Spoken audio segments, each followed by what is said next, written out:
মানে এটা বৰষুণ অলপ লগাব লাগিব বোকা মানে এইখিনিতো বোকা হ'ব এইটো পৰা খহি আহিছে এতিয়াও খহি আহিছে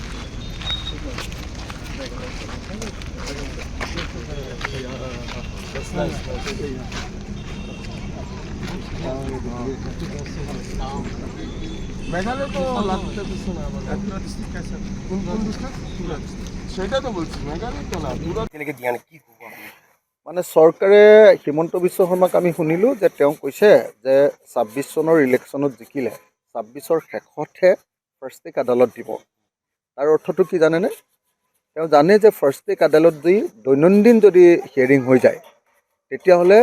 অভিযুক্ত যিসকল আছে এই অভিযুক্তসকলে তৎক্ষণাত মানে বেইল পাই যাব মানে তৎক্ষণাত তেওঁলোকৰ কেছ শেষ হৈ যাব কেলৈ শেষ হৈ যাব কাৰণ চাৰ্জশ্বিটখন ২ নম্বৰীকৈ দিলে চাৰ্জশ্বিটখন প্ৰকৃত অৰ্থত তদন্ত কৰি বনোৱা এখন ভাল চাৰ্জশ্বিট হোৱা নাই সেইকাৰণে মই বাৰম্বাৰ কৈছোঁ যে চাৰ্জশ্বিটখন মানে এখন এডিশ্যনেল চাৰ্জশ্বিট যাতে ভালকৈ এনকুৱাৰী হয় সেই এডিশ্যনেল এখন চাৰ্জশ্বিট লাগিব নাম্বাৰ 1 সেইটো হ'ল আমাৰ প্ৰাইমেৰী কাম 2 আমাক লাগিব মানে একেবাৰে নেশ্যনেল ষ্টেণ্ডাৰ্ডৰ এডভোকেটৰ বা লয়াৰ্ছৰ এটা টীম সেইটো লাগিব 2 আৰু ইণ্টাৰনেশ্যনেল লয়াৰ্ছবিলাকৰো সহযোগিতা লাগে 3 আমাক লাগিব ডে টু ডে হিয়াৰিং কৰাৰ ব্যৱস্থা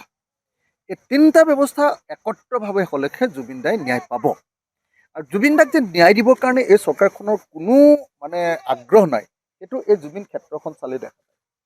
আপুনি চাওক গোটেই জুবিন ক্ষেত্ৰখনৰ কাৰণে কি 2,80,000 নে 2,40,000হে মুকলি কৰিছে 2,40,000 যদি চেংচন কৰে এতিয়া 2,40,000 ইয়াৰ বেৰখিনি দিবলৈকে নুজিবচোন ৱালখিনি দিবলৈ বাউণ্ডেৰী বাঁহৰ বেৰে দিয়ক 2,40,000 2,40,00,000 হয়নে এনেকৈ কৰিছে হয়নে 2,40,00,000 কি জুৰিব কওক গতিকে মই সেইকাৰণে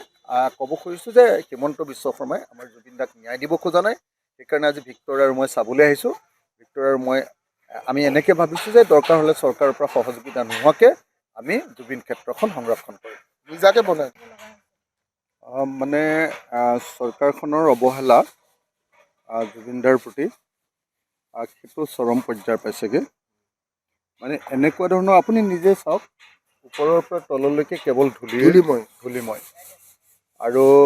এতিয়া ই নিজে কৈ আছে যে ইয়াত যদি গ্ৰিল দি দিয়ে তেতিয়াহ'লে তাৰ এস্থেটিক বিউটিটো আমাৰ জুবিনদা য'ত শুই আছে সেই ঠাইখিনিত আমি এনেকৈ জুমি চাব লাগিব ইয়াৰ পৰা ফটো এটা ল'ব নোৱাৰে মানুহে এইটো গোটেই গ্লাছ হ'ব লাগিব ধুনীয়া গ্লাছ দামী গ্লাছ লগাই ধুনীয়াকৈ এই বস্তুখিনি ধুনীয়া কৰি দিব লাগিব মানে বাউণ্ডেৰীটো পূৰা গ্লাছৰ হ'ব লাগে যাতে সকলোৱে এই গোটেই বাউণ্ডেৰীটো গ্লাছৰ হ'ব লাগে এতিয়া আটাইতকৈ ডাঙৰ কথা বৰষুণ দিয়াৰ লগে লগে এই তলটো পূৰা কমপ্লিটলি বোকা হৈ যাব এতিয়া আৰু ওপৰৰ পৰা পাহাৰৰ পৰা গোটেই ৰঙা মাটিবিলাক নামি আহিব গতিকে তাৎক্ষণিকভাৱে ইয়াত এখন ৱাল তৈয়াৰ কৰি কাষেদি এটা ড্ৰেইন কৰি পানীটো ফ্ল'টো বাহিৰৰ পিনে নি যেনে তেনে যাতে আমাৰ জেগাটো ঠিক কৰা যায় আৰু তাৰ পাছত এইটো যে যাতে বাৰিষা দিনতো মানুহ আহি থাকিব পাৰে ইয়াততো মানুহ বাৰিষাত সোমাব নোৱাৰে এতিয়া পূৰা বোকা হৈ যাব আহি থাকিব পাৰে যাতে তাৰ কাৰণে পেভাৰ্ছ ব্লক মানে অলপ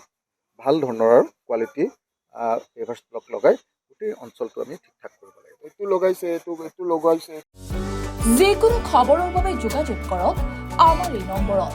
9181 307 221